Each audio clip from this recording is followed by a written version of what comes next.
आप लोगों को शांति और आपको भी। संत लूकास द्वारा घोषित हमारे प्रभु यीशु मसीह का पवित्र सुसमाचार। हमारे प्रभु यीशु मसीह की जय। यीशु ने उनसे कहा, मैंने तुम्हारे साथ रहते समय तुम लोगों से कहा था कि जो कुछ मूसा की संहिता में और नबियों में तथा भजनों में मेरे विषय में लिखा है सबका पूरा हो जाना आवश्यक है। तब उन्होंने उनके मन का अंधकार दूर करते हुए उन्हें धर्म ग्रंथ का मर्म समझाया और उनसे कहा, ऐसा ही लिखा है कि मसीह दुख भोगेंगे, तीसरे दिन मृतकों में से जी उठेंगे और उनके नाम पर यरूशलेम में लेकर सभी राष्ट्रों को पाप क्षमा के लिए पश्चाताप का उपदेश दिया जाएगा। तुम इन बातों के साक्षी हो। देखो, मेरे पिता ने जिस वरदान की प्रतिज्ञा की है उसे मैं तुम्हारे पास भेजूंगा, इसलिए तुम लोग शहर में तब तक बने रहो जब तक ऊपर की शक्ति से संपन्न ना हो जाओ। इसके बाद यीशु उन्हें बेथानिया तक ले गए और उन्होंने अपने हाथ उड़ाकर उन्हें आशीष दी। आशीष देते देते वह उनकी आंखों से ओझल हो गए और स्वर्ग में आरोपित कर लिए गए। वे उन्हें दंडवत कर बड़े आनंद के साथ यरूशलेम लौटे और ईश्वर की स्तुति करते हुए सारा समय मंदिर में बिताते थे। हमारे प्रभु यीशु मसीह की जय।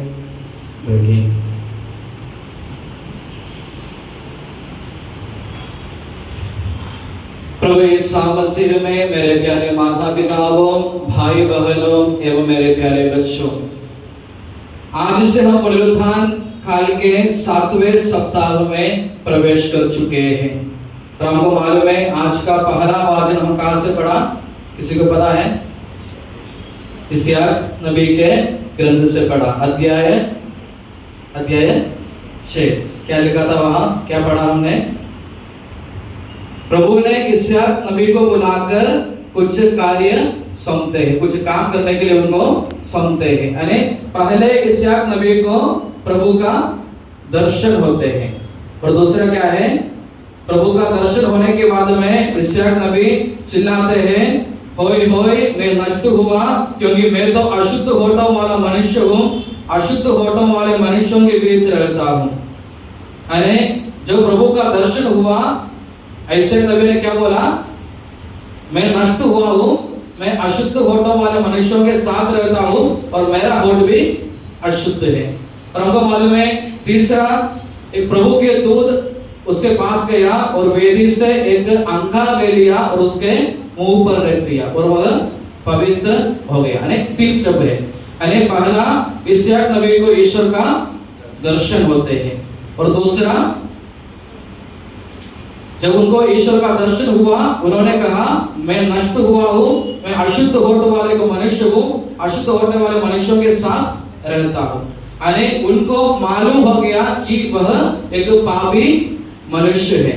यानी उनको जब ईश्वर का दर्शन हुआ तब उनको पता चला कि मैं एक पापी मनुष्य हूँ, नहीं तो उनके सभी पापों का पाप बोध मालूम हो गया। नहीं तो पाप बोध मालूम हो गया कि मैंने इतने सारे पाप किए हैं, मैंने एक पापी मनुष्य है करके उनको मालूम हो गया। कब मालूम हो गया? जब उसको ईश्वर का दर्शन हुआ। तो उन्होंने बोला, मैं नष्ट हुआ हूँ, मैं अशुद्ध होठ वाला मनुष्य हूँ और अशुद्ध होठों वाले मनुष्यों के बीच में रहता हूँ। इसके बाद में तीसरा क्या हुआ, एक देवदूत आकर, लिखा है, एक सराफीम उड़कर मेरे पास आया, उसके हाथ में एक अंगार था जिसे उसने चिमटे से वेदी पर से ले लिया था। उससे मेरा मुख छूकर उसने कहा, देखिए अंगार ने आपके होठों को स्पर्श किया है, आपका पाप दूर हो गया और आपका अधर्म मिट गया है। यानी एक देवदूत आकर वेदी से अंगार ले लिया और उसके मुंह पर रख दिया, वह शुद्ध हो गया। ये वेदी से कौन सा अंगार ले लिया उन्होंने?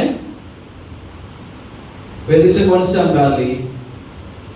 परम प्रसाद का अंगार उन्होंने लिया। यानी बोलने के तात्पर्य हमारे जीवन में ही होते रहते हैं। अगर हमको ईश्वर का दर्शन होता है तो हमको भी हमारे पापों के बारे में याद आते हैं, हमको भी पश्चाताप करना चाहिए और हमें क्या करना चाहिए?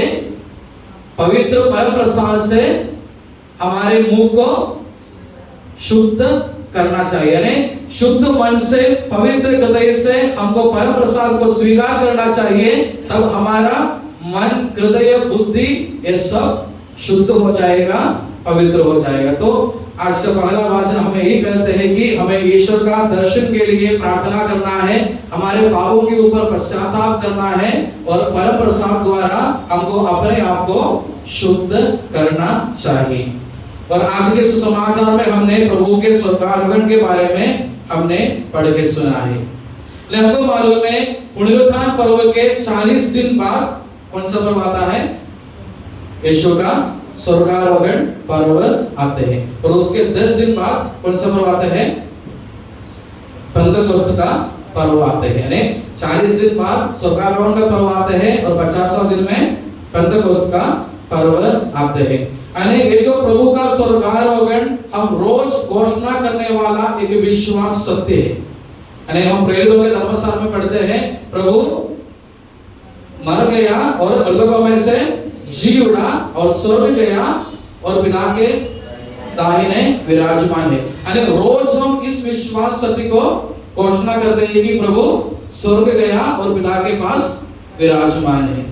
तो ये हमारा विश्वास सत्य है। यानी हम रोज घोषणा करते रहते हैं कि प्रभु का स्वर्गारोहण हुआ है, ये हमारा विश्वास सत्य है। और हमको मालूम है प्रभु के स्वर्गारोहण के समय प्रभु ने क्या बोला? मैं जाने के बाद में तुमको एक सहायक को भेजूंगा, वो तुम्हें सब कुछ सिखलाएगी, तुम्हारा मदद करने के लिए मैं जाने के बाद में तुमको एक सहायक भेजूंगा, यानी पवित्र आत्मा को मैं तुम्हारे पास भेजूंगा। और दूसरा क्या बोला? मैं वहां जाके तुम्हारे लिए जगह का प्रबंध करेंगे, उसके बाद में वापस आएंगे और तुम्हारे लिए भी मैं कहाँ रहता हूँ वहां लेके जाएंगे। यानी प्रभु दोबारा आएगा। यानी इसलिए ये जो स्वर्गारोहण पर्व हमें याद दिलाते हैं कि हमको हमारा जीवन स्वर्ग को लक्ष्य बनाते हुए हमको अपना जिंदगी बिताना चाहिए। यानी हम इस दुनिया में रहते समय हमारा लक्ष्य क्या होना चाहिए? स्वर्ग होना चाहिए। यानी स्वर्गारोहण पर्व हमें यही बताते हैं कि हमको स्वर्ग को लक्ष्य बनाते हुए अपना जीवन बिताना चाहिए। एक बार एक कैटेकिज्म क्लास में एक टीचर ने कैटेकिज्म पढ़ाते समय बच्चों को पूछा कि आज कितने लोगों को स्वर्ग जाना है? 30-35 बच्चे लोग बैठे थे, उसमें से एक बच्चे को छोड़कर बाकी सब बच्चे अपना हाथ ऊपर किया, एक बच्चे ने हाथ नहीं उठाया। तो टीचर को आश्चर्य हुआ। टीचर ने उस बच्चे को पूछा, क्या बेटा आपको स्वर्ग नहीं जाना है क्या? तो बच्चे ने क्या बोला? मुझे मम्मी ने बोला है जैसे कैटेकिज्म क्लास खत्म हो जाता है सीधा घर में आना, उसके बाद में हमको कहाँ जाना है? शॉपिंग के लिए बाजार जाना है। इसलिए जैसे कैटेकिज्म क्लास खत्म सीधा घर पे, इधर उधर भटकना नहीं चाहिए, सीधा घर में आना चाहिए। इसलिए मैं स्वर्ग इधर उधर नहीं जाना चाहता हूँ, मुझे कैटेकिज्म क्लास के बाद सीधा घर जाना है। कभी कभी हम भी इस दुनिया के कार्यों के लिए दौड़ते रहते हैं, कितना कमा सकते हैं, कितना पकड़ सकते हैं, यानी इस दुनिया के चीजों के बारे में चिंता करते हुए, इस दुनिया के चीजों के ऊपर सोचते हुए हम अपना जीवन बिताते रहते हैं। यानी स्वर्ग और ईश्वर के बारे में हम भूल जाते हैं। हमको स्वर्ग भी ना चाहिए, ईश्वर भी ना चाहिए, जब तक हमारे जिंदगी में कुछ दुख ना आ जाए। दुख आएंगे तो हमको ईश्वर का जरूरत है। जब सब कुछ अच्छा चलता है हमको स्वर्ग का भी जरूरत नहीं, ईश्वर का भी जरूरत नहीं। तो आज के स्वर्गारोहण पर्व हमें याद दिलाते हैं कि हमको स्वर्ग को लक्ष्य बनाते हुए अपना जीवन बिताना चाहिए। तो हमको मालूम है आज के सुसमाचार में हमने क्या पढ़ के सुना है, कैसे शुरू किए थे, क्या पढ़ के सुना हमने? यीशु ने उनसे कहा, मैंने तुम्हारे साथ रहते समय तुम लोगों से कहा था कि जो कुछ मूसा की संहिता में और नबियों में तथा भजनों में मेरे विषय में लिखा है सबका पूरा हो जाना आवश्यक है। तब उन्होंने उनके मन का अंधकार दूर करते हुए उन्हें धर्म ग्रंथ का मर्म समझ आया। यानी यीशु ने क्या किया? अपने शिष्यों को पास बुलाया और उनको बोला, देखो तुम 3 साल मेरे साथ रहा, मेरे साथ घूमा, लेकिन अभी तक तुमको ये समझ में नहीं आया कि मूसा की संहिता में और नबियों में और भजनों में जो भी लिखा है मेरे बारे में लिखा है।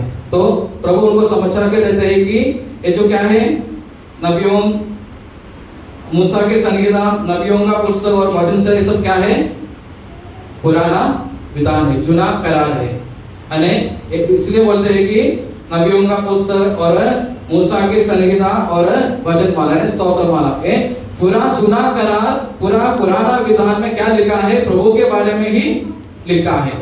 अगर तुम लोग तो मेरे साथ रहा, 3 साल मेरे साथ रहा, मेरे साथ घूमा, मेरे बारे में जाना, अगर अभी तुम पुराना विधान पढ़ के देखेंगे तो तुमको किसका दर्शन होगा, मेरा ही दर्शन होगा। बोलने का तात्पर्य इतना ही है कि अगर हम यीशु को जानने के बाद, यीशु के बारे में जानने के बाद अगर हम पुराना विधान पढ़ेंगे तो हमको सभी जगह पे किसका दर्शन होगा, ईश्वर का दर्शन होगा। पहले हमको यीशु के बारे में मालूम होना चाहिए। उदाहरण के लिए प्रेरित चरित्र अध्याय 2 में हम पढ़ते हैं, जब पेट्रोस उसका पहला भाषण बोलते हैं, वो किसका कोट करते हैं, प्रेरित चरित्र अध्याय 2 16 में हम पढ़ते हैं,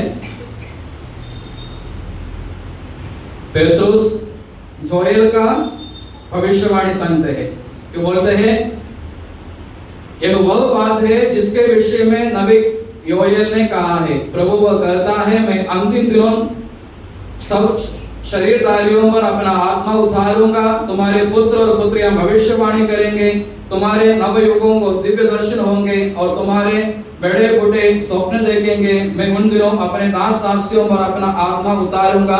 यानी ये जो भविष्यवाणी है पेट्रोस कहां से बोलते हैं, जोएल के ग्रंथ से बोलते हैं। यानी उसके बाद में वो दाऊद ने ऐसा कहा करके बोलते हैं कि प्रभु सदा मेरी आंखों के सामने रहता है, वह मेरे दाहिने विराजमान है, इसलिए मैं दृढ़ बना रहता हूं। दाऊद को ग्रंथ से भी दाऊद ने जो कहा वो भी भविष्यवाणी उन्होंने अपने भाषण में बोलते हैं। पेत्र को कहां से मालूम गया सब, अब तक उनके मुंह में ना जोएल था ना दाऊद था, ऐसा कोई शब्द नहीं था। अब कहां से आए सब शब्द, जब प्रभु ने उनको बोला मुझे जानने के बाद तुम पुराना विधान पढ़ेंगे तो तुमको सभी जगह पे मेरा दर्शन हो गया। तो पेट्रोस को मालूम हो गया कि पुराना विधान में, जुना करार में मेरे ईश्वर के बारे में लिखा है। जब उन्होंने यीशु को जाना, यीशु को समझा, तो उसको समझ में आया कि पूरा पुराना विधान में मेरे ईश्वर के बारे में लिखा है। इसलिए उन्होंने अपने भाषण में जो जोएल नबी कहा था, नहीं तो जो संहिता में लिखा था, जो स्तोत्रमाला में लिखा था, ये सब का इस्तेमाल किया, क्योंकि उसको मालूम हो गया ये सब मेरे प्रभु के बारे में ही लिखा है, अभी तक मुझे मालूम नहीं था। तो इसलिए उन्होंने उनके भाषण में भी ये सब भविष्यवाणियों का इस्तेमाल किया। और हमको मालूम है आखिरी में प्रभु क्या किया, अपने शिष्यों को आशीर्वाद दिया, और आशीर्वाद देते देते उन्होंने क्या हो गया, उनके आंखों के सामने से ओझल हो गया, यानी स्वर्ग में गया। यानी आप लोग देखो, प्रभु ने ऐसा आशीर्वाद दिया शिष्यों को, और ऐसा आशीर्वाद देते देते क्या हुआ, वो स्वर्ग गया। यानी प्रभु का आशीर्वाद का हाथ अभी भी हम सबों के ऊपर है। यानी आशीर्वाद देते हुए प्रभु स्वर्ग गया, अभी भी प्रभु का आशीर्वाद के हाथ हमारे ऊपर है। इसलिए हम दृढ़ विश्वास के साथ हम प्रभु के पास जा सकते हैं। हमारे सभी प्रॉब्लम को, दुखों को, संकटों को, परेशानियों को प्रभु के सामने समर्पण कर सकते हैं, क्योंकि आज भी प्रभु हमें आशीष करते रहते हैं। प्रभु का हाथ हमारे सिर के ऊपर है। आज भी प्रभु हम सबों को आशीर्वाद देते रहते हैं। यही विश्वास के साथ हम प्रभु के पास जाएं और स्वर्गारोहण पर्व मनाते समय स्वर्ग को लक्ष्य बनाते हुए अपना जीवन बिताने के लिए हम कोशिश करें। ईश्वर हम सबको आशीष दे, पिता, पुत्र और पवित्र आत्मा के नाम पर आमीन।